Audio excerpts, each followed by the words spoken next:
My dear friend, నువ్వు ఎక్కడ ఉన్నావు? ఆదాముని ఈ ప్రశ్న వేసినప్పుడు అతను ఎక్కడ ఉన్నాడు?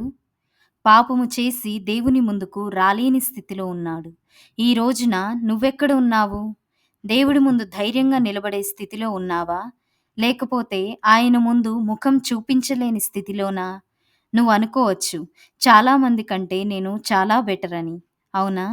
ఈ రోజున నీ విశ్వాసం ఎలా ఉంది? నీ ఆత్మీయ స్థితి ఎలా ఉంది?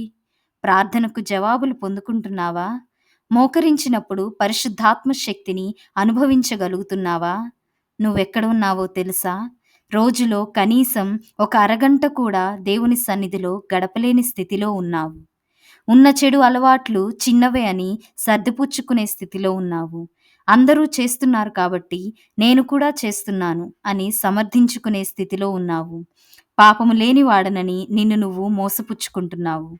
ఆయన హృదయమనడి తలుపునొద్ద ఉండి నువ్వెప్పుడు పిలుస్తావా అని ఎదురు చూస్తున్నాడు. నీ స్థితి ఏదైనా ఆయన క్షమించి చేర్చుకోవడానికి సిద్ధంగా ఉన్నాడు. ఎక్కడ పడిపోయావో ఆలోచన చేసుకో.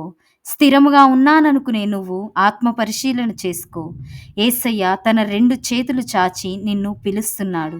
ఆశీర్వాదమునకు వారసులుగా నిన్ను చేయనుద్దేశించి ఉన్నాడు. ఈ గొప్ప కృపను కోల్పోకు మిత్రమా.